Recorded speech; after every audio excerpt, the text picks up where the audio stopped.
Mais qu'est-ce que ça veut dire obéir à ses parents? Quel est le cadre qu'Allah m'a fixé? Comment est-ce que je sais si j'obéis à mes parents ou si je leur désobéis? Peut-être que j'ai répondu à mes parents, peut-être que j'élève la voix sur eux, peut-être que je leur crie dessus, peut-être même, wal'iyadou billah, à notre époque, il n'y a rien d'étonnant, peut-être même que certains, ils insultent leurs parents, voire même ils lèvent la main sur eux ou ils les frappent. Et on entend parfois, wal'iyadou billah, des gens qui vont insulter, qui vont tuer leurs parents pour l'héritage. La règle, le cadre, c'est ce verset coranique. Allah Azza wa Jal, il nous dit, et ton Seigneur a décrété n'adorer que lui. Ça, c'est le droit d'Allah sur ses serviteurs. D'adorer Allah et de ne pas lui donner des associés. Et de marquer de la bonté envers les pères et mères. Si l'un d'eux ou tous deux doivent atteindre la vieillesse auprès de toi, si tes parents, ils vont vieillir auprès de toi, ça veut dire quoi? Dans ta maison. Dans ta maison, ça veut dire que tu les mets pas dans une maison de retraite, comme on fait aujourd'hui, où dès que les parents ils sont vieux, on les prend, on les jette dans la maison de retraite, et on vient les voir une fois dans l'année. Et tout le reste de l'année, on s'occupe pas d'eux. Non, Allah il te dit, s'ils atteignent la vieillesse, auprès de toi. Quand tes parents ils sont âgés, ils restent chez toi. Parce que quand tu étais petit, ils t'ont pas envoyé dans une pension, ils t'ont gardé chez eux, et ils sont occupés de toi. S'ils atteignent la vieillesse, il ne leur fait point fi, ne leur dit pas pff. Ça, juste le fait de dire mes frères et sœurs. Comprenez bien ce qu'Allah il nous demande. Le simple fait de dire à son père, pff, ça c'est interdit. Que dire de celui qui se plaint et qui dit à son père ou à sa mère, tu comprends rien, mais c'est toujours pareil avec toi, mais ceci, mais cela. Allah il t'a interdit de juste dire pff. Et ne les brusque pas, mais adresse-leur des paroles respectueuses. Et par miséricorde, abaisse pour eux l'aile de l'humilité et dit, invoque pour tes parents, ô mon Seigneur, fais-leur à tout de miséricorde, comme ils m'ont élevé tout petit. Et il n'y a que lorsque tu seras toi-même un père de famille, ou lorsque tu seras ma sœur, une maman, que tu vas comprendre la valeur de ta mère et de ton père.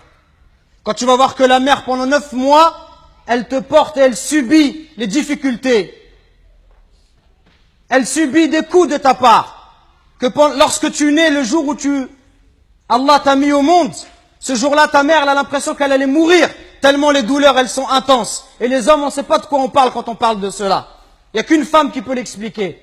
Quand ta mère, pendant 2 ans, elle t'a allaité, elle dormait pas la nuit. Pendant 2 ans, tu lui as perturbé son sommeil. Quand tes parents, à 4 heures du matin, ils sont levés pour aller travailler, pour t'acheter des vêtements. Quand lorsque tu es malade, ta mère, elle trouve pas le sommeil. Même quand tu as 30 ou 40 ans, si tu rentres à 1 heure du matin, ta mère, elle t'attend encore pour demander de tes nouvelles ou pour te préparer à manger. Qui va se comporter avec toi si c'est pas ta mère et ton père? Qui va se comporter comme ça avec toi? Et nous, on est gentils avec nos copains. À n'importe quelle heure, on répond à l'appel de nos amis qui nous demandent de l'aide, on les aide. Mais est-ce qu'on aide nos parents? Est-ce qu'on est à leur écoute? Est-ce qu'on leur donne du temps? Est-ce qu'on leur montre du respect?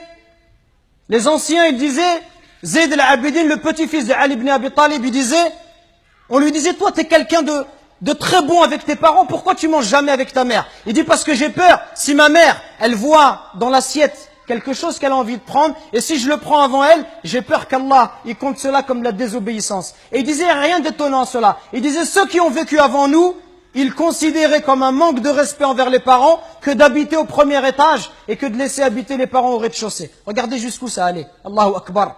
Le simple fait d'être au-dessus de sa mère, au premier étage, sa mère au rez-de-chaussée, ils considéraient ça comme un manque de respect. Et d'autres chez les Sahaba, ils disaient, quand il y avait un scorpion qui est rentré dans un trou, il a mis sa main et il s'est fait piquer. On lui dit, pourquoi tu mets ta main alors qu'il y a un scorpion? Il dit, parce que j'ai peur que ce scorpion il sorte et qu'il ne pique ma mère. Regardez le respect. Et regardez aujourd'hui l'attitude des enfants envers les parents. Regardez ne serait-ce que le regard, les yeux. Wallahi mes frères, si nos parents ils invoquent contre nous, wallahi c'est pour nous le malheur dans la vie d'ici-bas et dans celle de l'au-delà. Allah Azza wa Jal, par l'intermédiaire du prophète alayhi salatu wassalam, il nous dit qu'Allah il a interdit le paradis. Interdit le paradis à celui qui désobéit à ses parents.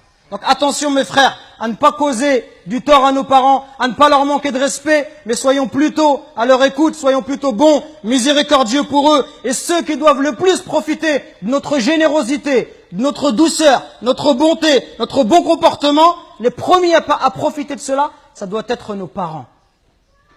Parce que viendra un jour où ils vont partir, Et le jour où ils vont partir, tu vas regretter. Et tu vas dire, ah, si je pouvais encore faire du khair à mon père, si je pouvais encore faire du khair à ma mère.